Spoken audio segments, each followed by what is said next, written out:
I was born to preach the gospel. I was born to preach the gospel. I was born to preach the gospel. And I sure do love my job. Yeah. I was born to preach the gospel. I was born to preach the gospel. I'm born to preach the gospel. And I sure do love my job. Yeah. Yes, I really love my job. I'm a disciple that makes disciples that makes disciples. Oh, I'm a disciple that makes disciples that makes disciples. I'm a disciple that makes disciples that makes disciples. Yes, I'm a disciple that makes disciples that makes disciples. I'm a disciple that makes disciples that makes disciples. I'm a disciple that makes disciples that makes disciples. Get firmly rooted. So let's get firmly rooted. Let's get firmly rooted. So let's get firmly rooted. Oh, I'm a disciple that makes disciples that makes disciples. I'm a disciple that makes disciples that makes disciples. I'm a disciple that makes disciples that makes disciples. Let's get firmly rooted. Firmly rooted. Let's get firmly rooted.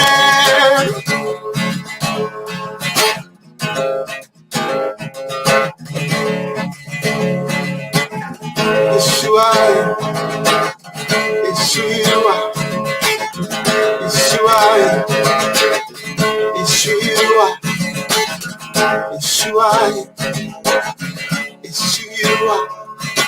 I'm a disciple that makes disciples that makes disciples. We're disciples that make disciples that make disciples. We are disciples that make disciples that make disciples. We are disciples that make disciples that make disciples. Let's keep firmly rooted. Firmly rooted.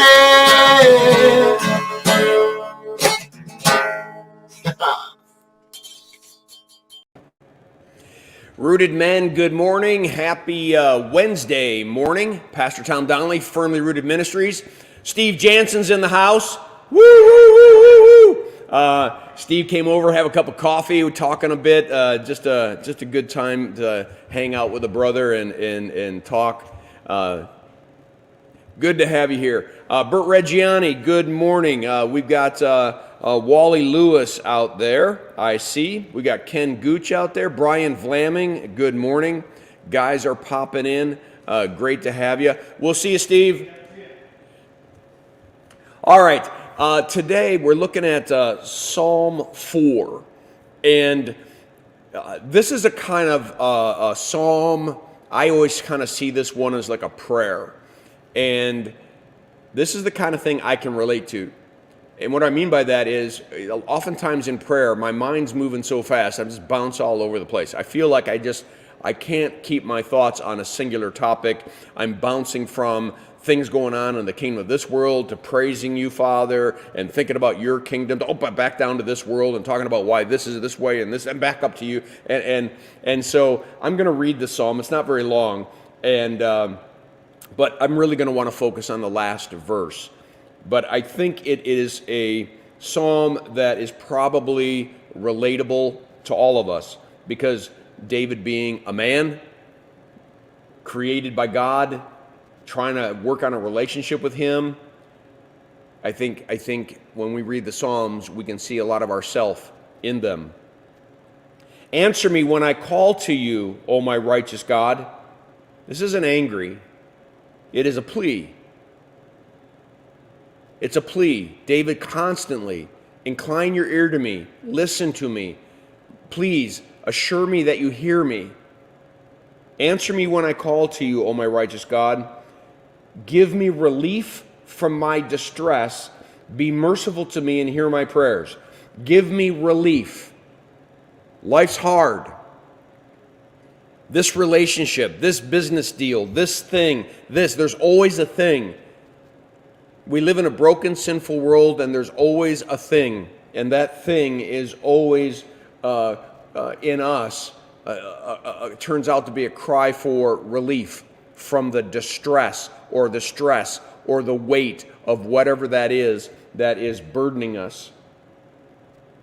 Then his focus turns on the world. How long, O men, will you turn my glory into shame? How long will you love delusions and seek false gods?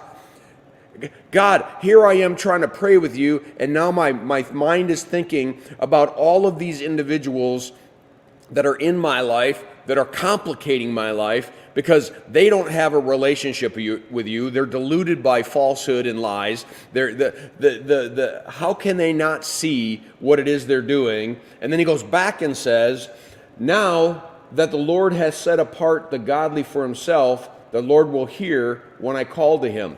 But Lord, even in the midst of this chaos, even in the midst of this distress, even in the midst of all of this stuff going on, I know you hear me. I know that you love me. I know that you hear my voice. You see how he's bouncing?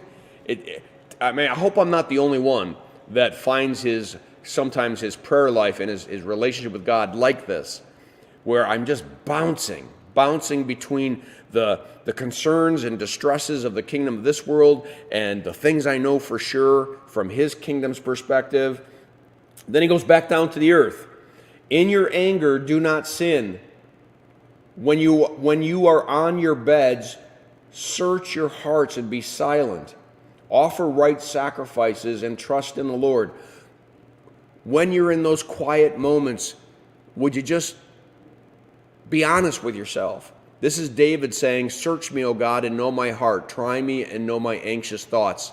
See if there's any hurtful way in me, and lead me in the everlasting way. When you finally get the world outside and before you go to bed, how about right yourself? Right your relationship with God. Get it all back into the way it should be. Many are asking, who can show us any good? Let the light of your face shine upon us. It's almost like the benediction, right? May the light of your face shine upon us, O Lord. You have filled my heart with greater joy than when their grain and new wines abound. You have given me more joy than any of the good things in the kingdom of this world. And he ends the psalm this way. It's one of my memory verses. In peace, I will both lie down and sleep, for you alone, O Lord, make me to dwell in safety. In peace, I'm going to both lie down and sleep. Why? Because you alone, O Lord, are the one who allows me to dwell in safety. This is where we have to end up, guys. This is where we have to end up. That our devotional life, it's okay for it to bounce up and down, up and down. It's okay for us to bring the distresses and the stresses and the confusion of the concerns of the kingdom of this world. But in the end, when we're all done, we can't land on the distress side. We have to land on the side in which our Heavenly Father, the God of the universe, who has created us and redeemed us and saved us, can allow our mind to shut off and we can sleep in peace because He allows us to dwell in safety. He is our God and our protector. He is El Shaddai. He is the one who loves me and will protect me. And so I don't have to do it all, right? I don't have to do it all. And this is David, right? He's a king. And he's saying, I don't have to do it all. I'm going to trust in you. All right, that's what I have for you. I don't see anybody else that bounced in. I mean, other people did bounce in, but they're not with us right now. So, all right, let's leave it at that. Psalm 4, great words to meditate upon, especially verse 8. Lying down and sleeping. How's your sleep been? Are you able to get that rest that you need? Maybe there's some spiritual stuff that you and I can do to help us get to that right place. All right, blessings on your day. Make it a firmly rooted day, and may someone see Jesus in us today. Peace.